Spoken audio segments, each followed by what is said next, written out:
Fala pessoal, bem-vindos a mais uma aula de Química. Hoje a aula vai ser um pouquinho diferente, tá? É uma aula que demandava muita imagem, muita figura e vocês sabem que não é meu forte desenhar, né? Então eu vim aqui falar para vocês sobre classificação periódica dos elementos. Eu vou falar da parte 1 que está na apostila 1 e da parte 2 que está na apostila 2 já de vocês, tá? Como eu já havia dito, beleza? Vamos começar pela parte 1 aqui. Então, pessoal, historicamente, tá? Quem que vocês têm que saber o nome é do nosso querido Dmitri Mendeleev, tá? Que é associada a ele a criação da tabela periódica, tá? E o que ele fez? Ele ordenou os elementos químicos por número atômico, tá? Por número de prótons, beleza? E é assim até hoje, beleza? Os cálculos que ele fez eram muito próximos aos cálculos de hoje em dia, tá? Aqui tem o exemplo, a massa atômica prevista por Dmitri na época foi de 72 e atualmente a massa é de 72,63. Então é um negócio muito próximo do que a gente tem até hoje, tá? Então ele foi um cara que é considerado como o pai da tabela periódica, tá? Como o cara que criou a tabela periódica. Então, lembrar do nomezinho do nosso querido Dmitri Mendeleev, que é esse carinha aqui, esse bonitão aqui, beleza? Que mais?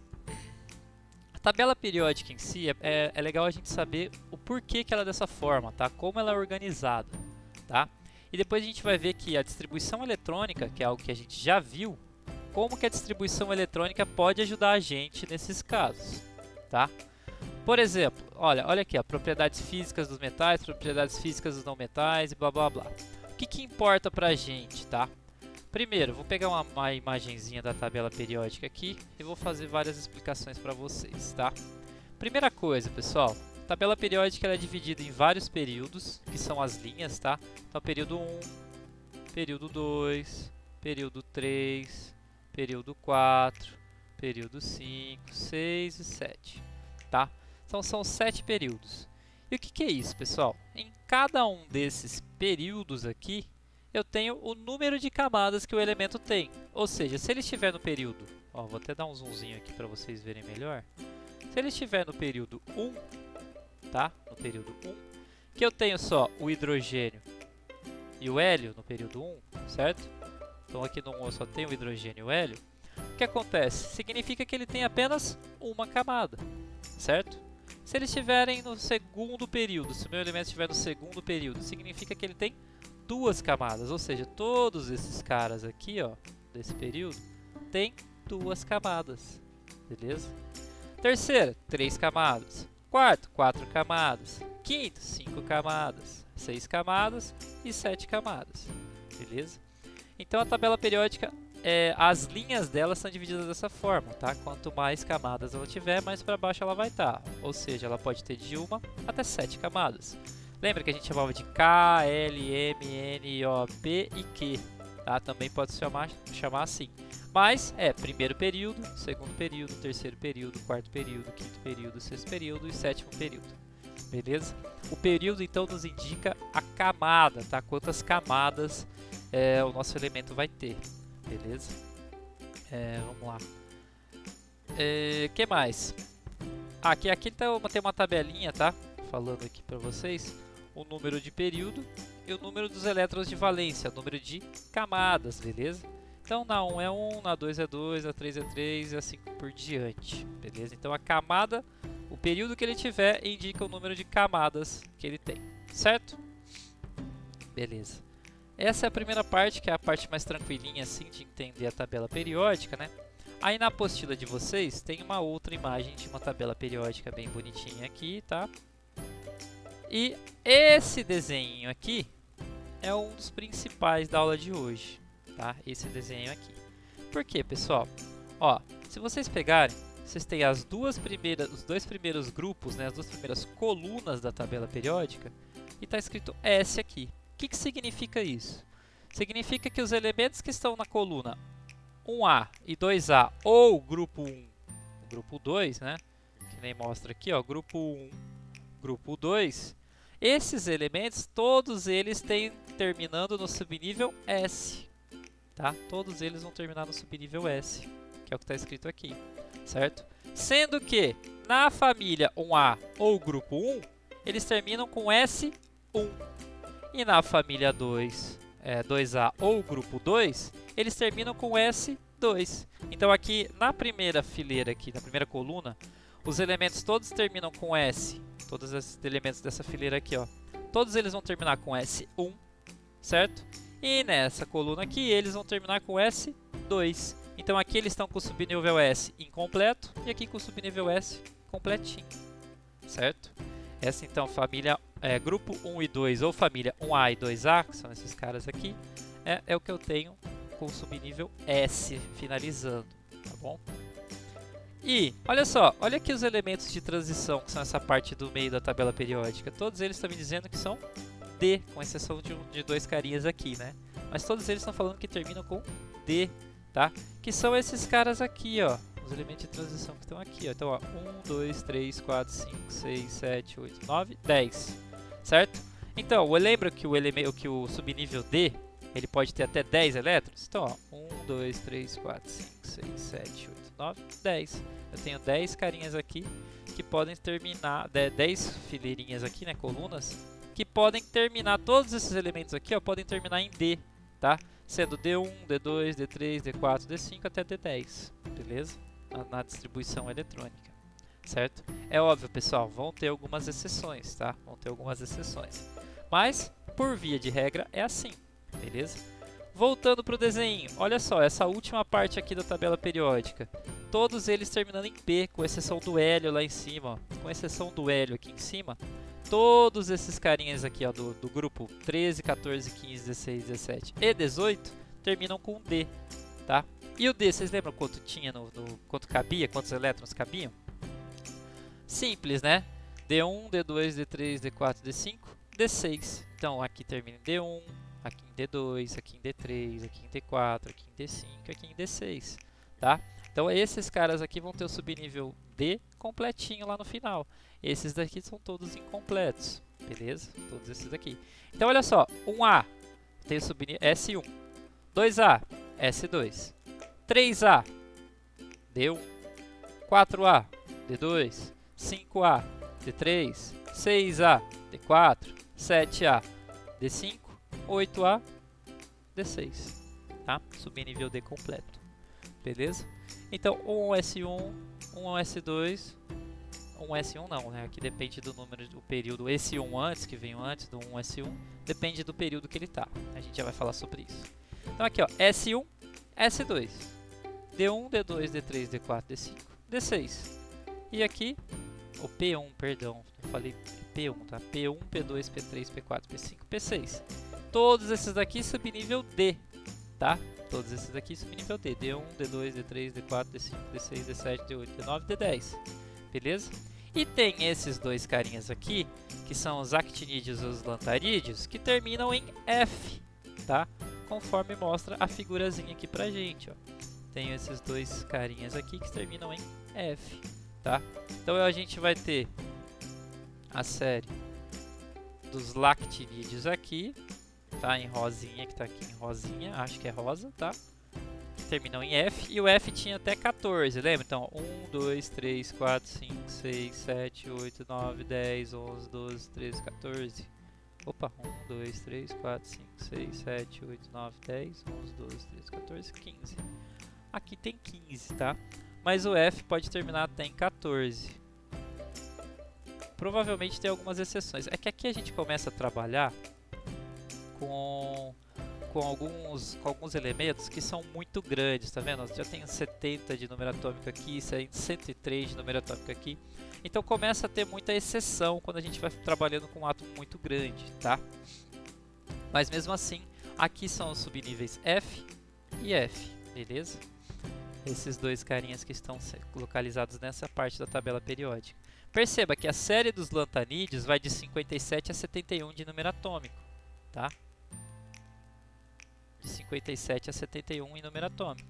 Então vai do 57 até o 71. E dos actinídeos, do 89 ao 103. Então do 89 até o 103. Beleza? E todos esses caras terminam com o subnível F. Beleza?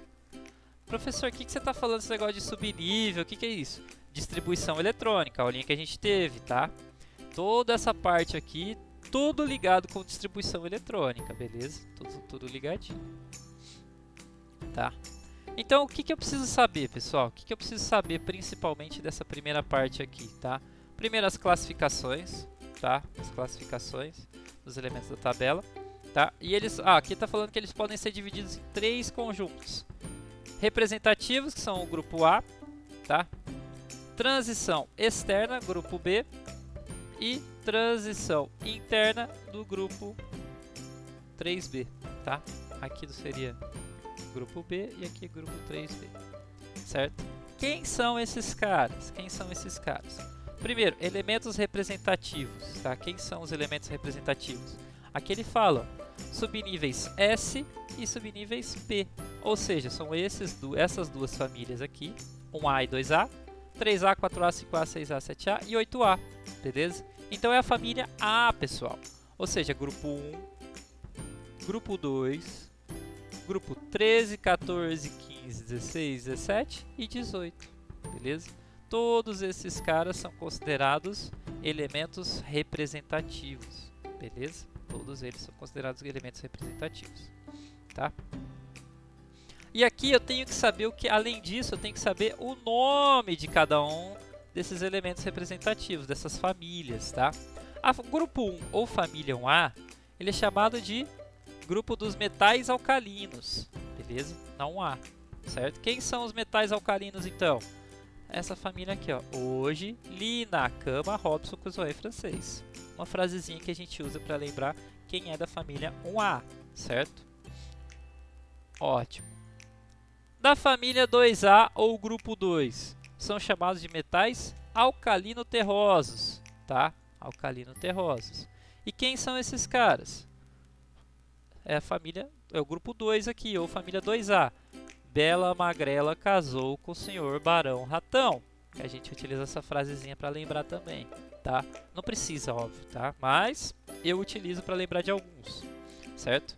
Então, 1A e 2A a gente utiliza, a gente sabe que são esses dois aqui. Então, metais alcalinos e o grupo 2, metais alcalino-terrosos, certo?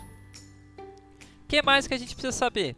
O grupo 13, família 3A, a gente chama de grupo do boro, tá? É só ver quem é o primeiro carinha aqui, ó, no grupo 13 ou família 3A, que a gente sabe que é a família do boro.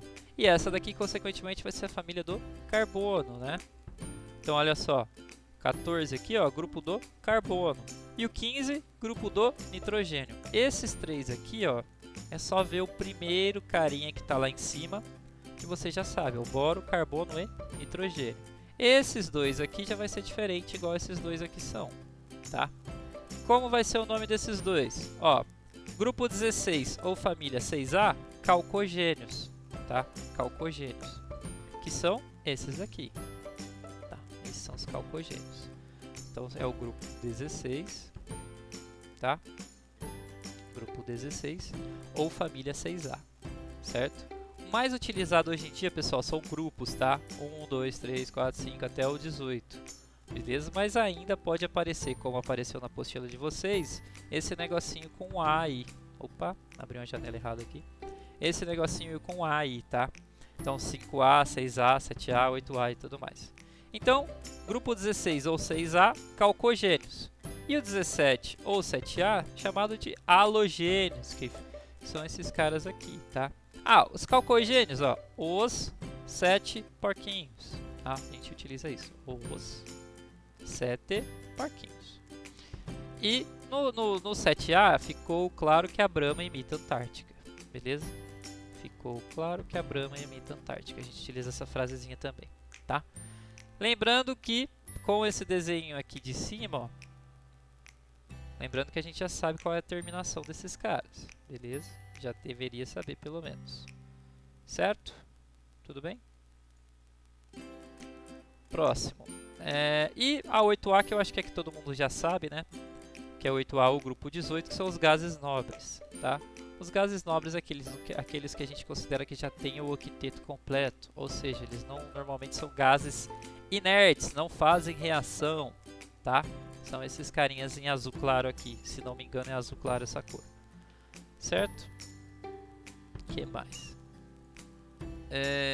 Aí os elementos de transição externas. Grupo B. Tá? Quem são esses caras? São os terminados em subnível D. Tá? Então esses caras aqui, ó. São todos esses caras aqui que estão no azul, sei lá que cor que é, um azul escuro, tá? É um azul mais escuro que esse, pelo menos.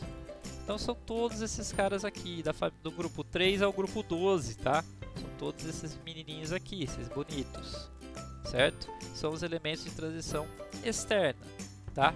Então ele fala que é o grupo 3, do 3B, até o grupo 10, do 3B, beleza? Estão localizados no centro da tabela periódica, beleza? E que mais? Os elementos de transição interna. Quem são os elementos de transição interna? São os que são terminados no subnível F, tá? E quem são esses caras? Lantanídeos e actinídeos, são esses caras aqui, beleza? Então eles têm nomes específicos, tá? Então vamos só relembrar um pouquinho. Então vamos lá. Elementos representativos. Quem são os elementos representativos? 1A, 2A, 3A, 4A, 5A, 6A, 7A, 8A, tá? Ou subnível S e P, beleza? Esses são os elementos representativos. Quem são os elementos de transição externas? São os caras que terminam em subnível D, tá? Que são essa partezinha central da tabela periódica aqui, beleza? E os elementos de transição interna, são esses caras que estão aqui, lantanídeos e actinídeos, tá? Que estão escondidinhos nessa partezinha aqui, que são todos os que estão representados aqui embaixo, certo? Belezinha? Vamos ver o que mais que temos nesse módulo. Não, para esse módulo é só. Então eu já volto falando sobre a parte 2 que está na apostila 2 para vocês. Beleza? Já volto. Então, galera, voltei aqui agora com a parte 2, tá? Com a parte 2 aqui da classificação periódica dos elementos, da tabela periódica, tá? Isso aqui, pessoal, vai ser totalmente dependente da distribuição eletrônica, tá? Totalmente dependente aqui, certo? Então vocês precisam saber fazer o diagrama de Linus Pauling, que é esse querido aqui, tá? Necessariamente vocês precisam saber fazer isso aqui, tá? E aí, o que acontece? Aqui ele vai dar uma explicada sobre o que o diagrama de Linus Pauling nos mostra, né? Que a gente já viu, que é uma ordem de energia, né? A ordem energética que os elétrons se distribuem em átomos, certo? Então é essa ordemzinha energética aqui que a gente tem. Beleza? Ótimo. E aí ele fala o que? Aí ele vai falar de cada subnível. Subnível S cabem 2 elétrons, subnível P não sei o que, lá. E aí tudo mais. Então a gente sabe que no S cabem 2, no P cabem 6, no D cabem 10, no F cabem 14, certo? Então eu vou fazer o que? Por exemplo, tenho 30 elétrons. Vou distribuir os 30 elétrons aqui, certo? Em cada um que tiver S eu coloco 2, em cada um que tiver P eu coloco 6, em cada um que tiver D eu coloco 10, e cada um que tiver F eu coloco 14, certo? E assim por diante, até completar os meus 30 elétrons, certo? Ótimo. Elementos representativos S ou P, que a gente já viu, né? Que fazem parte... Vou voltar aqui na apostila 1. Fazem parte da família 1A, 2A ou da 3A até a 8A, certo? Só essa parte aqui e essa parte aqui da tabela periódica. Então são essas duas famílias aqui e todas essas daqui, todos esses carinhas que estão aqui, certo? Com exceção desses caras aqui e desses caras aqui, beleza? Ótimo. O que a gente quer saber então desses caras? É simples, tá, pessoal? Olha só, lembra que na família 1A e 2A eles terminavam em S, que eu falei para vocês? Aqui na apostila 2 ele vai só mostrar que na 1 ele termina em S1 e na 2 ele termina em S2, beleza? Então na 1 ou 1A ele termina em S1 e na 2 ou 2A ele termina em S2, beleza? que é o que eu já tinha dito para vocês. Então aqui ele vai terminar em S1 e aqui ele vai terminar em S2, beleza? E nas que terminam em P é a mesma coisa, tá? Nas que terminam em P é a mesma coisa. Então esse aqui termina em P1, P2, P3, P4, P5 e P6, tá? Só esses caras aqui, ó, que são os gases nobres, que vão ter o subnível P completo nessa parte da tabela periódica aqui. Todo esse resto aqui, ó, vai ter o subnível P incompleto, tá? Então família do boro, família do carbono, família do nitrogênio, calcogênios e halogênios, todos esses caras vão ter subnível P incompleto, tá? Então P1, toda essa família aqui do boro, P2, toda a família do carbono, P3, toda a família do nitrogênio, P4, toda a família dos calcogênios, P5, toda a família dos halogênios e P6, os gases nobres. Lembrando que o P só vai até 6, por isso que ele está completo com 6 aqui. Certo? Então olha só, grupo 13, P1, grupo 14, P2, grupo 15, P3, tá, vou até dar um zoomzinho aqui para ficar mais bonitinho para vocês verem. Grupo 16, P4, grupo 17, P5 e grupo 18, P6, completinho, que são os gases nobres, tá? Aí ele fala aqui, ó, N indica o período. O que é esse N aqui, pessoal? O que é esse N? É o número que vai indicar quantas camadas ele tem, tá? É o número que vai indicar qual é o maior valor da camada dele, certo? Então ele vai indicar o período que esse cara se encontra. Lembra que se ele tiver na camada, se ele tiver 5 camadas, ele está no 5º período, beleza? E assim por diante. Aqui ele dá um exemplozinho, ó. Ele coloca o sódio, que tem 11, e faz a distribuição eletrônica. 1s2, 2s2, 2p6, 3s1. O que significa isso aqui? Ele terminou em S1. Se ele terminou em S1, ele vai estar na família 1A. Olha o sódio aqui. Olha o sódio aqui.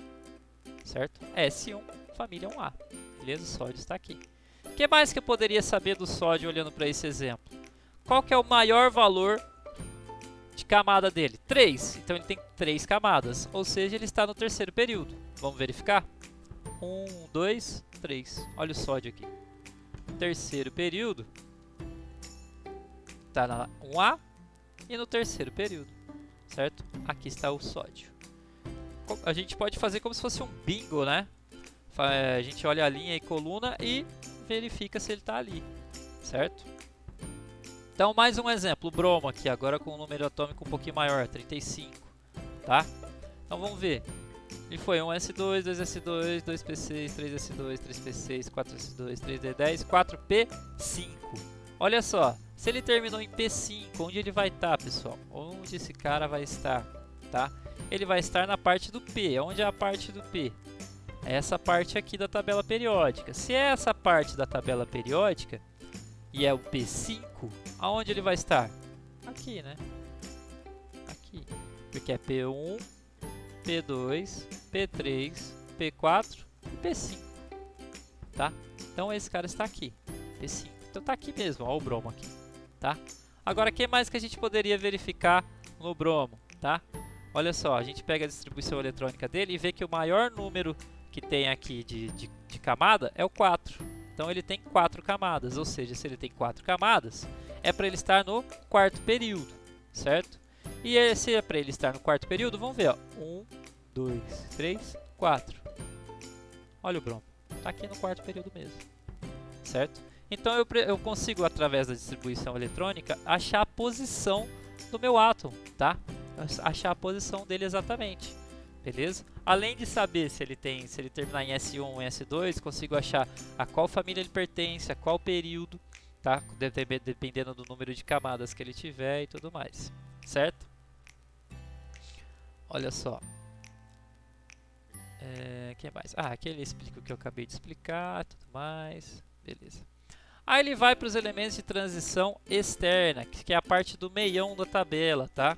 Que é essa parte aqui, ó. Essa parte aqui, ó, grandona aqui. Certo? Esse azul escuro aqui. Beleza? Que se eu for mostrar, é essa parte aqui da tabela. Tá? Essa parte aqui da tabela. Belezinha? Então vamos lá. O que ele vai falar sobre os elementos de transição externa? Tá? Olha só. Elemento de transição externa. Ele vai falar que são aqueles que representados pelos que terminam no subnível D, né? Então ele vai falar que está terminado em D. E aí para localizar o período basta determinar a camada de valência, certo? E que mais? E é isso, é só isso. Então olha só, vou pegar um exemplo aqui. Vanádio, tá? Então ele vai lá, 1S1, 1S2, 2S2, 2P6, 3C2, 3D3, certo? O que acontece?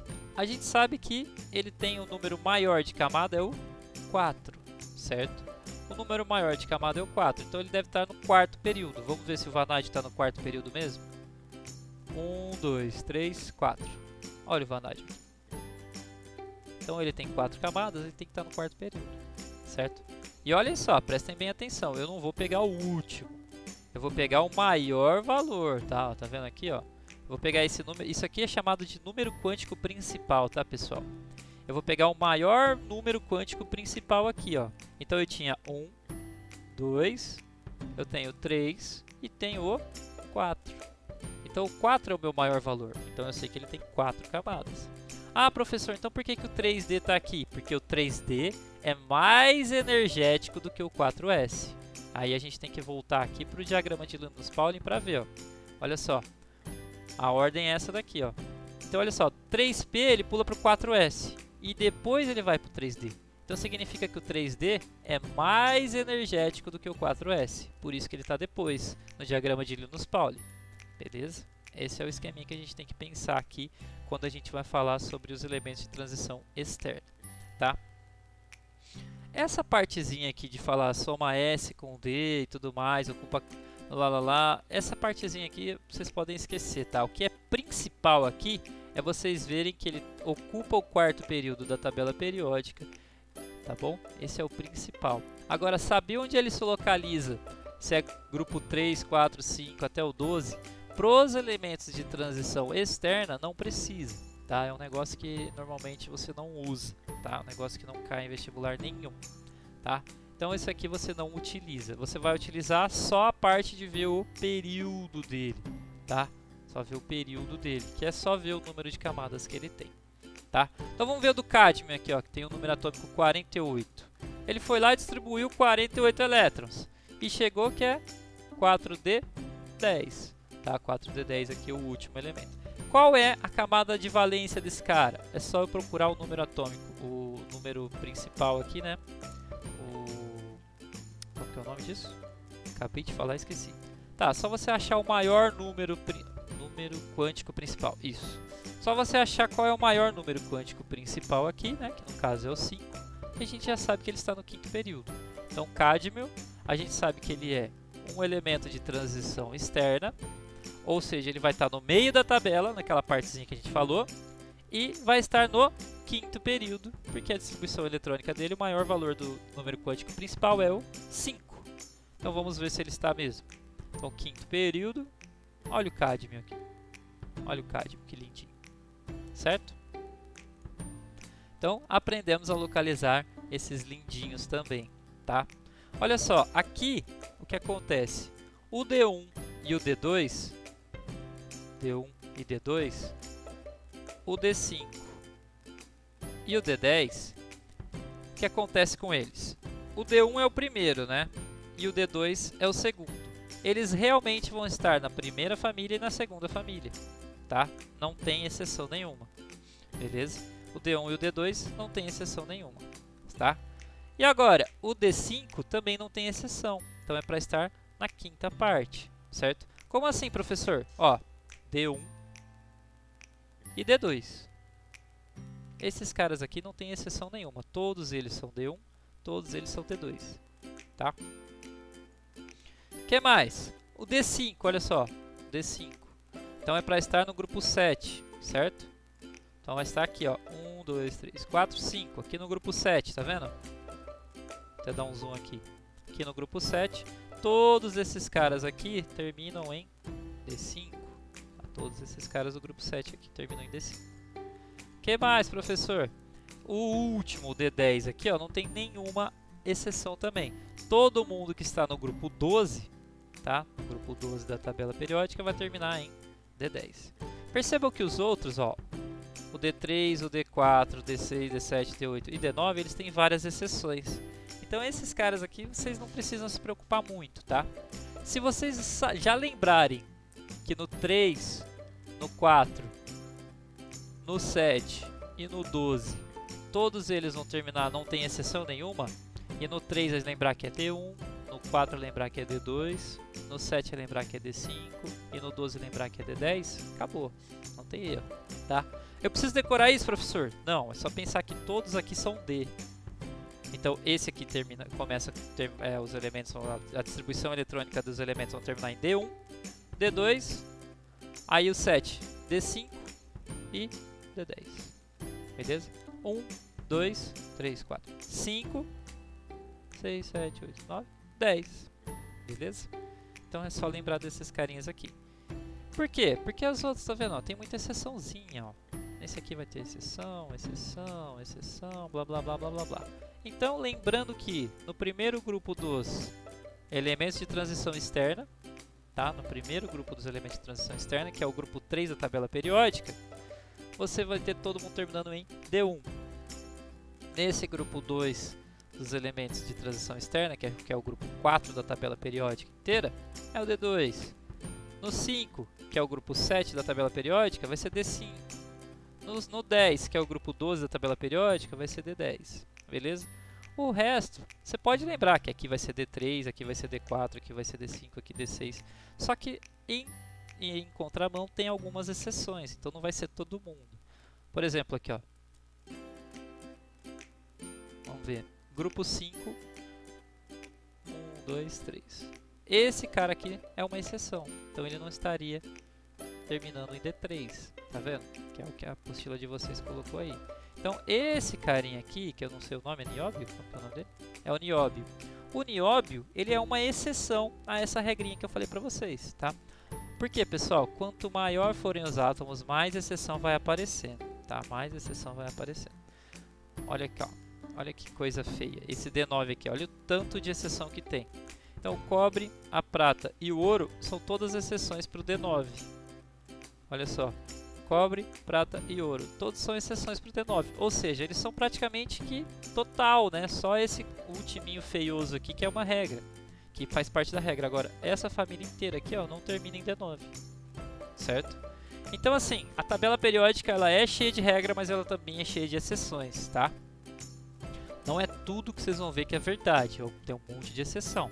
E a apostila de vocês é bem camarada que ela mostra essas exceções, tá?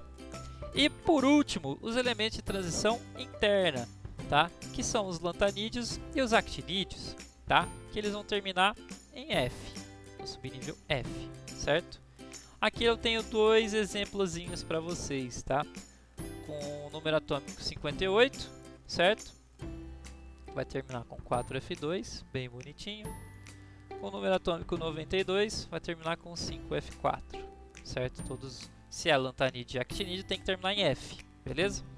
Então vamos lá, o que acontece é o seguinte, pessoal, o que acontece é o seguinte. Aqui a gente tem que saber a que período eles pertencem, certo? Então se eu for olhar a distribuição eletrônica, eu vou olhar primeiro desse cara aqui, tá? Olha só. Em que período ele está? É só olhar o número quântico principal e ver o maior, tá? O maior aqui, ó, tem 1, 2, 3, 4, 5, 6. Então, ele está no sexto período. Sexto período. Certo? Vamos ver do urânio aqui. Do urânio, tenho essa distribuição eletrônica aqui, né? Então, eu tenho 1, tenho 2, tenho 3, tenho 4, tenho 5, tenho 6. Mas olha quem eu tenho aqui, ó. Eu tenho um 7zinho aqui. Se eu tenho um 7zinho, significa que ele vai estar no sétimo período. Vamos ver o CE aqui. Eu não lembro quem é o CE. No sexto período. Vamos ver se ele realmente está no sexto período. Tá? Olha o CE. O CE está aqui. Tá? Então era para ele estar nesse conjunto aqui. Então ele está no sexto período. Sexto período. Está aqui. E o CE está aqui. Bem bonitinho. Que era para ele estar na parte rosa aqui do sexto período. Sério é o nome dele, tá? O que mais? Olha só, vamos ver o urânio agora. Vamos ver o urânio. É para ele estar no sétimo período, tá? Sétimo período. Onde ele está? Tá aqui, ó. Olha o urânio que lindinho aqui. E realmente ele está no 7º período, porque ele está aqui, ele está contido nesse conjuntinho verde aqui. Verde ou amarelo, não sei, acho que é verde. Tá aqui o nosso querido urânio. Belezinha? Certinho? Tranquilo, né? Essa parte é bem tranquila, bem sossegadinha da tabela periódica, tá? Agora, o que é que a gente vai ver, tá? A gente vai ver algumas propriedades que vão variar na tabela periódica. E aí a gente não vai precisar decorar essas setinhas aqui. Vai variar da esquerda para a direita, para cima para baixo, baixo para cima, da direita para a esquerda, lá. A gente vai entender, tá?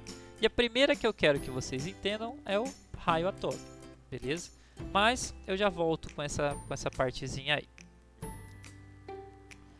Então vamos lá, voltando aqui, tá? Nosso querido amigo raio atômico. Vamos falar sobre agora algumas propriedades periódicas e a primeira que eu quero falar é o raio atômico, tá?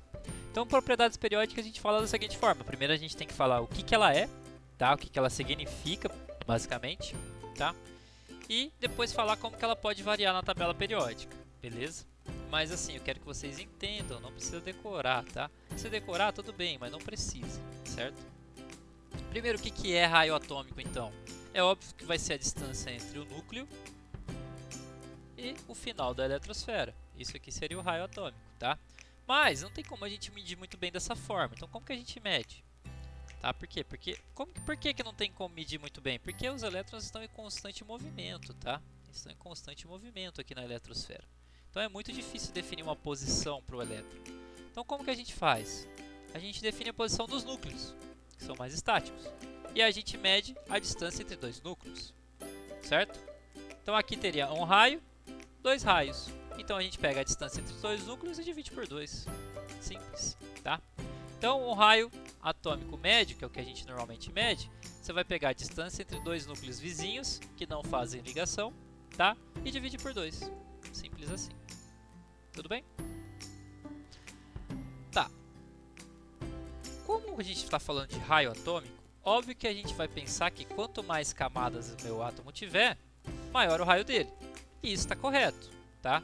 Se eu lembrar lá atrás da tabela periódica, quanto mais camadas ele tiver, mais período, no maior período ele está. Ou seja, se ele estiver no segundo período, 2 camadas, certo? Vou até dar um zoomzinho aqui. Se ele estiver no segundo período, ele tem 2 camadas.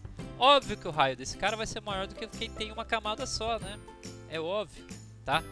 Mas se ele tiver 4 camadas, ou seja, estiver aqui no quarto período, óbvio que o raio atômico dele vai ser maior do que quem tem 3, beleza? Então, pra gente, quando o cara tá um num período e outro em outro, é fácil da gente definir quem tem o maior raio atômico, certo? Ou seja, essa parte aqui da setinha, ó, de falar que varia de cima para baixo aumentando, ou seja, aqui em cima tem raios pequenos e aqui embaixo eu tenho raios grandes, essa parte aqui é mais fácil de entender, né? Porque é só, vai mudando o período. Se vai mudando o período, vai aumentando o número de camada. Se vai aumentando o número de camada, óbvio que essa parte aqui vai ficando maior, né? Então aqui tem 1, 2, 3 camadas. Se tivesse 4, teria mais uma aqui. Se tivesse 5, teria mais 2 aqui, certo? Então, a parte de cima para baixo aqui, que vai aumentando o raio atômico, tá? Essa parte é mais fácil de entender. Agora, essa partezinha aqui, ó, que é o mais desafiador. Tá, que a gente tem que entender agora. Ou seja, por que é da direita para a esquerda que aumenta? Tá? É simples, tá? Quando você estiver em um grupo, que é o que a gente estava falando agora, quanto mais para baixo tiver, maior vai ser porque tem mais camadas. Agora, quando você estiver no mesmo período, ou seja, você vai ter o mesmo número de camadas, você vai estar aqui, né? Como se fosse 2 elementos, um aqui e outro aqui. Os dois com 3 camadas, tá? Como é que eu vou saber qual vai ter o maior raio? Olha só, ele explica tudo aqui bonitinho, ó, tá? O que ele fala? O átomo de maior número atômico, maior carga nuclear, terá o menor raio, pois existe nele maior interação entre o núcleo e a eletrosfera. Como assim? Como assim, professor? Olha só, pensa que esse aqui tem, vamos falar 15 prótons. E esse aqui tenha 12 prótons.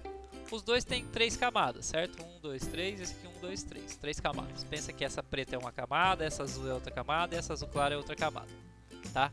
Esse aqui vai atrair essas 3 camadas com 15 prótons, certo? Ou seja, essas 3 camadas vão ser bem atraídas, certo? E esse daqui vai atrair essas 3 camadas com 12 prótons. Ou seja, essas camadas aqui serão pouco atraídas, certo? Ou seja, essas camadas aqui vão ser mais justas, mais perto do núcleo, porque são mais atraídas, porque tem mais prótons para atrair os elétrons, certo? Agora, essa outra parte aqui, esse outro átomo aqui, ele vai ter só 12 prótons para atrair as 3 camadas, ou seja, essas camadas vão ficar mais soltas, ou seja, esse raio vai ser maior, beleza? Então, olha só. Se eu pegar, por exemplo, vou pegar aqui a tabela periódica, pegar o lítio e o berílio, tá? Os dois têm 2 camadas, só que o lítio tem 3 prótons, tá? Vou colocar um zoomzão aqui. Lítio e berílio, os dois têm 2 camadas, estão no segundo período. Só que olha só, o lítio atrai as 2 camadas com 3 prótons. E o berílio atrai as 2 camadas com 4 prótons. Então o berílio atrai mais as camadas, certo? Se ele atrai mais, ele é menor. Então esse cara é maior, certo? Então é da direita para a esquerda que aumenta o meu raio. Igualzinho tem na apostila aí de vocês, mostrando da direita para a esquerda, certo? Então esse é o a principal propriedade periódica que você tem que saber, tá? Aí aqui ele vai falar do raio iônico de um cátion e de um ânion, tá? Como é que vai variar isso? Olha só, um cátion. O que é um cátion, pessoal? Um cátion é o cara que fica positivo, certo? Se ele fica positivo, significa que ele perdeu elétrons, tá? Como é que ele vai ficar? Olha só, olha o átomo como ele era antes, tá? Ele tinha 11 prótons e 11 elétrons. E depois ele vai ficar com 11 prótons e 10 elétrons. Só que o elétron que ele vai perder, pessoal, é o elétron do último nível de energia, tá? Do último nível de energia, ó. Ocorre a perda do último nível de energia. Ou seja, o que vai acontecer? Vai ter uma interação maior do núcleo com esses elétrons, ou seja, o raio do cátion vai ser menor. Por quê? Porque os prótons que estão no núcleo vão atrair com mais força os 10 elétrons, certo? Quando tinha 11, era um para cada. Agora, ó, eu tenho um puxando a mais aqui, certo? Então, essa atração que vai acontecer por ter um número maior de prótons do que de elétrons, vai acontecer uma atração do núcleo por essas camadas, certo? E essa atração faz com que o átomo se feche, fique menor, tá? Ou seja, o raio desse cara aqui vai ser menor. Então, se eu for comparar o átomo no estado fundamental com o cátion dele, sempre o cátion vai ter um raio menor, beleza? Aqui ele deu de exemplo o Na, tá? O sódio. Pegou o Na e o Na+, beleza? Agora vamos pensar... Ele falou do ânion já? Aqui, o ânion. Vamos falar agora do ânion. O que vai acontecer com o ânion? Ele pegou um átomo que tem 8 prótons e 8 elétrons, tá? Que é o oxigênio no caso. E colocou 2 elétrons no oxigênio, tá? Ficou com O2 menos aqui, beleza? O que vai acontecer, pessoal? Aqui, ó, a atração que tinha desse núcleo por esses elétrons aqui era de 1 para 1, certo? Então era bem atraidinho, certo? Só que o que aconteceu? Eu coloquei mais elétrons, certo? Se esses elétrons foram colocados aqui na eletrosfera, eles vão dividir as forças desses 8 prótons por 10 elétrons, certo?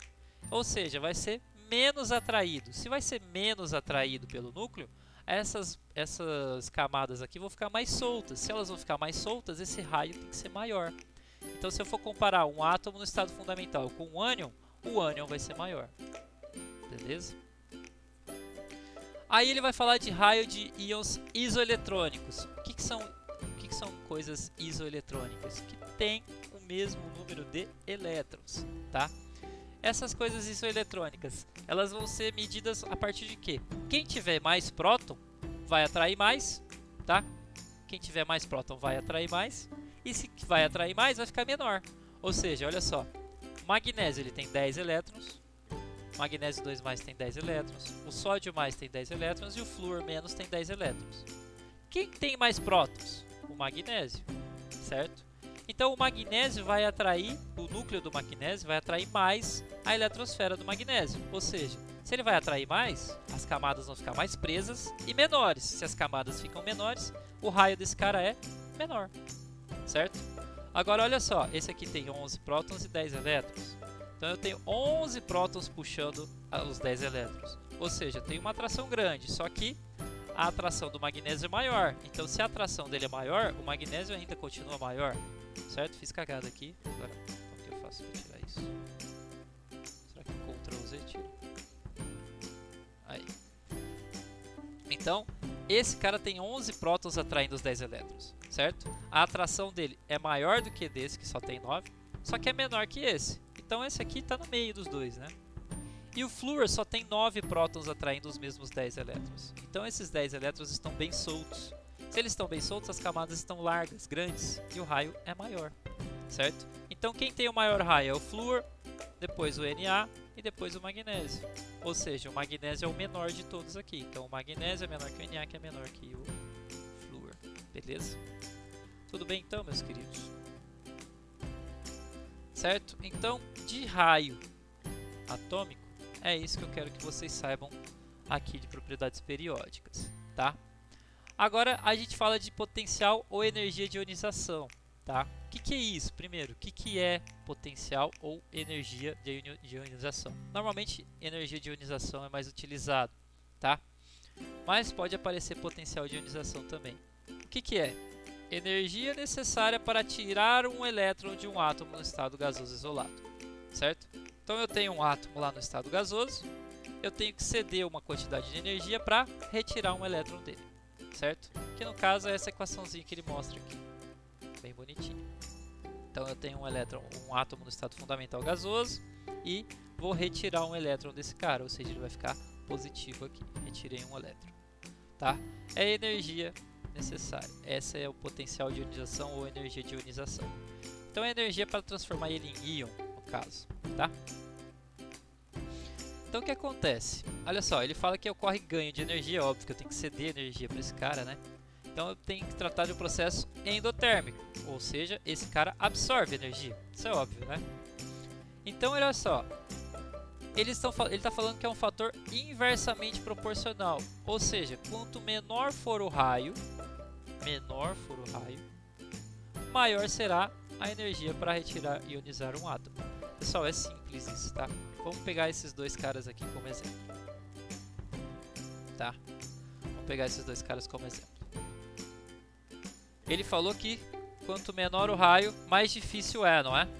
Quanto menor for o raio, maior será a energia. Ou seja, tem que ceder mais energia, então é mais difícil. Isso é óbvio, tá? Por quê? Olha só.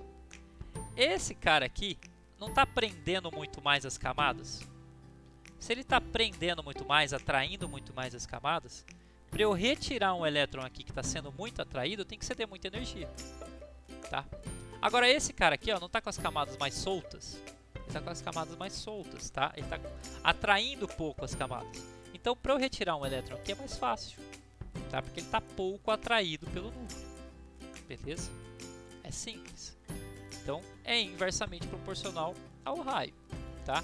Então, se o raio varia da direita para a esquerda, de cima para baixo, aumentando, então esse cara aqui nessa pontinha seria o maior raio, o cara nessa pontinha aqui vai ser o maior potencial de ionização. Beleza? Simples, né? Bem tranquilo. Vamos lá.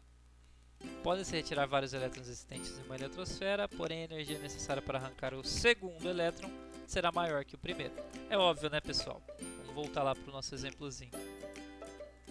Isso é óbvio, tá?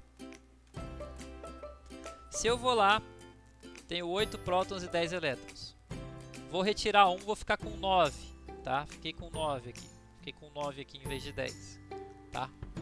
A partir do momento que eu fiquei com 9, esses 9 elétrons vão ser muito mais atraídos do que quando eu tinha 10. Então a energia que eu vou ter que gastar para tirar o segundo é muito maior, tá? E a hora que eu tiver que tirar o segundo, para tirar o terceiro é muito maior, porque eles são mais atraídos ainda. Beleza? Tudo bem? Vamos lá. Então eu tenho valores diferentes para primeira energia de ionização, e segunda energia de ionização, e terceira energia de ionização, e assim por diante, tá? Sempre a última energia de ionização, quanto mais eu fizer, quanto mais eu ionizar, maior vai ser a energia que eu vou ter que despender aqui, tá? Por exemplo, o alumínio. O alumínio ele consegue ficar Al3+, ou seja, ele consegue retirar 3 elétrons. Então a primeira energia de ionização aqui, ó, que eu tenho que ceder para o sistema, que o meu alumínio vai absorver, é pequena. Essa é média e essa é grande, tá? Então essa daqui é menor, essa é intermediária e essa daqui é a maior que eu vou ter, beleza? Que nem tem escrito aqui nessa sequenciazinha. Tudo bem? Ótimo. Agora, afinidade eletrônica ou eletroafinidade. Tá? O que é isso? O que é afinidade eletrônica? Energia liberada quando um elétron é adicionado a um átomo neutro isolado no estado gasoso. Então, olha só. Potencial ou energia de ionização era para quê? Para tirar um elétron. Aqui já é para adicionar um elétron. Tá? E aqui, ó, perceba. Em cima aqui, potencial de ionização, eu cedia energia para o átomo, ou seja, esse átomo aqui ele tinha que absorver energia, era um processo endotérmico. Agora aqui não, aqui ó, é energia liberada, é o processo exotérmico, tá? É um processo exotérmico, beleza? Vai liberar a energia no final e não vai absorver energia aqui no começo, tá? A energia vai estar nos produtos e não nos reagentes, tá? Então, olha só, a energia liberada quando um elétron é adicionado a um átomo neutro isolado no estado gasoso. Então, eu vou fazer ele virar um ânion, certo? Vou fazer ele virar um ânion, vou adicionar elétron ali, tá? E o que acontece? Olha só, vamos supor que eu tinha 8 prótons e 8 elétrons. Fui lá e adicionei, fiquei com 9. Ou seja, o raio vai aumentar, certo? O raio vai aumentar, beleza. O que eu tenho que pensar com afinidade eletrônica? Também são fatores inversamente proporcionais. Quanto menor for o raio do átomo, maior será a afinidade eletrônica. Por quê, pessoal? Vamos supor, coloquei um elétron aqui e fiquei com 9 elétrons, certo? A partir disso, o meu raio ficou maior, ou seja, minhas camadas ficaram mais soltas, certo? Minhas camadas ficaram mais soltas. De 8 prótons e 8 elétrons, eu fiquei com 8 prótons e passei a ter 9 elétrons, vamos supor, tá? Coloquei um elétron ali. Então, minhas camadas ficaram mais soltas, tá? E aí, eu tenho que pensar que é inversamente proporcional ao raio, obviamente, tá? Então, vai variar na tabela periódica, igualzinho variava o potencial de ionização, tá? Então, o potencial de ionização e a afinidade eletrônica variam da mesma maneira aqui na tabela periódica, tá? E aí tem uma coisa importante aqui, excluindo o 8A. Por que excluindo o 8A, pessoal? Porque o 8A já está com o octeto completo, então não tem por que eu enfiar elétron ali, beleza? Não tem por que eu enfiar o elétron ali, certo? Ótimo, ótimo. A eletroafinidade, tá, não preciso saber disso, isso aqui é tranquilo. Isso aqui é sossegado, isso aqui a gente já falou, né? Agora, eletronegatividade, pessoal. Eletronegatividade tem duas maneiras da gente pensar, mas a mais simples, lembrar dessa sequenciazinha aqui, ó, von Klebrisk pH. Tá? Lembrar dessa sequenciazinha aqui, von Klebrisk pH. Ou seja, o flúor é o mais eletronegativo, depois vem oxigênio, nitrogênio, cloro, até o hidrogênio, tá? Esses caras aqui, lembrar dessa fileirinha aqui é extremamente importante. Von Klebrisk pH. Tem gente que sabe algumas historiazinhas, algumas frasezinhas para lembrar isso aqui melhor, mas eu não sei não, tá? Mas é extremamente importante. Deixa eu ver se eu consigo destacar isso aqui. Extremamente importante lembrar dessa sequenciazinha aqui, tá? Se eu lembro dessa sequenciazinha aqui, eu sei que o flúor é o mais eletronegativo. Então a eletronegatividade varia daqui para cá e daqui para cá, certo? Essa é a maneira mais fácil de você relembrar, beleza? De você relembrar. Mas você também pode relacionar o potencial de ionização, tá? O potencial de ionização. Como assim? O que é potencial de ionização? Vamos voltar lá. O que é potencial de ionização? é o necessário para retirar um elétron, certo? E eletronegatividade é o quanto o meu átomo gosta de elétron. Então, se ele gosta muito, eu tenho que ceder uma energia muito grande para retirar esse elétron dele, concorda? Se ele atrai muito, como é o caso do flúor aqui, ele atrai muitos elétrons, certo? Então, se ele atrai muitos elétrons, eu tenho que despender muita energia para conseguir retirar um elétron dele, certo? Então, a eletronegatividade e o potencial de ionização variam da mesma maneira na tabela periódica.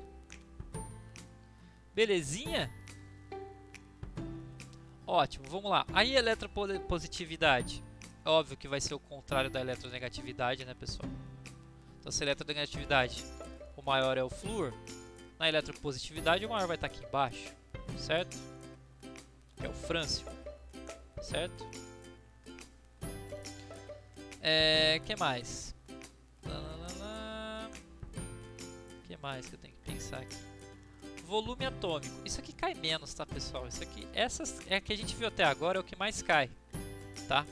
Volume atômico, temperatura de fusão e ebulição, isso cai bem menos, tá? Inclusive, eu acho que eu não vou nem colocar aqui pra vocês, tá? Fica a título de curiosidade pra vocês aí, certo?